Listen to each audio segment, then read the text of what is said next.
Assalamualaikum warahmatullahi wabarakatuh.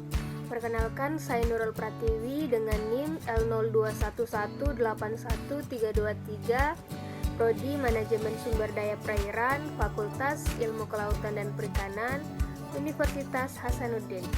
Baiklah, langsung saja. Di sini saya akan mempresentasikan jurnal yang saya dapat dengan judul Pengaruh Konsentrasi Pemaparan Surfaktan alkil benzen sulfonet terhadap toksisitas dan kerusakan jaringan pada ikan nila.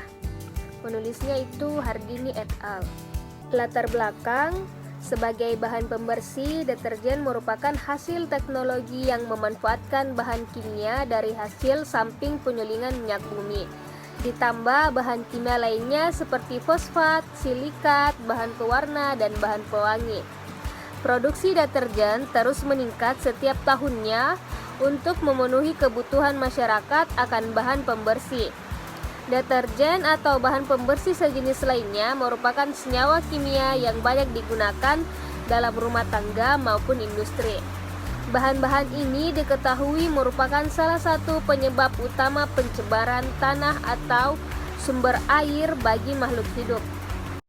Metode penelitian yang digunakan dalam penelitian ini yaitu metode eksperimental dengan 6 perlakuan dan 3 ulangan, uji LC50 dengan uji biosite, dengan konsentrasi yang digunakan berdasarkan hasil dari uji pendahuluan dan mengacu pada seri logaritmik.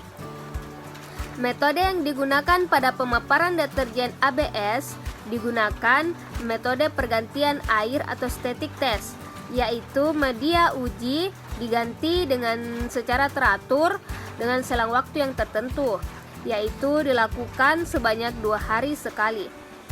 Kegiatan dibagi menjadi 2 tahap, yaitu uji pendahuluan dan penelitian utama. Penelitian dilakukan mengikuti prosedur uji toksisitas dari US IPA 1996. Hasil dan pembahasan. Hasil yang pertama yaitu kerusakan jaringan insang dan hati. Kerusakan jaringan insang yang terjadi pada uji toksisitas akut di konsentrasi 7,5 ppm terjadi edema lamella sekunder. 10 ppm terjadi edema dan hiperplasia lamella sekunder, dan 13 ppm terjadi edema dan hiperplasia lamella sekunder. Sedangkan pada uji toksisitas subletal di konsentrasi 2,4 ppm dan 5,6 ppm terjadi edema lamella sekunder. Kerusakan jaringan hati terjadi pada uji toksisitas akut di konsentrasi 7,5 ppm. Terjadi kongesti sel hepatosit. 10 ppm terjadi hemoragi sel hepatosit, dan 13 ppm terjadi kongesti, hemoragi sel hepatosit, dan nekrosis. Sedangkan pada uji toksisitas subletal di konsentrasi 2,4 ppm dan 5,6 ppm terjadi kongesti sel hepatosit. Hasil yang kedua yaitu kisaran suhu.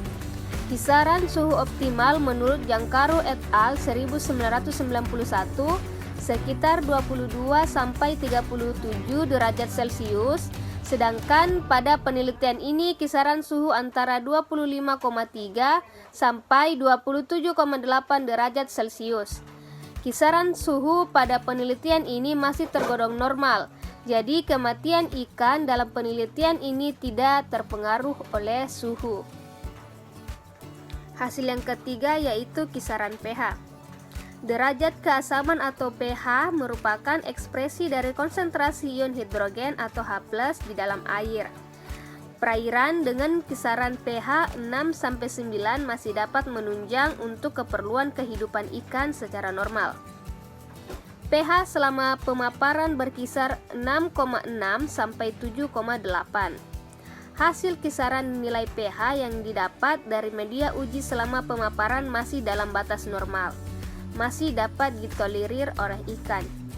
Hasil yang terakhir yaitu kisaran DO. Oksigen terlarut atau DO merupakan parameter kualitas air yang penting. Kandungan oksigen terlarut 3,0 ppm atau kurang dari itu dapat membahayakan ikan. Menurut Effendi 2000, konsentrasi yang baik bagi ikan seharusnya 5,0 ppm. Adapun kesimpulannya yaitu konsentrasi 7,56 ppm dapat mematikan ikan sebanyak 50% selama 96 jam. Jaringan insang pada konsentrasi 10 dan 13 ppm yang paling parah.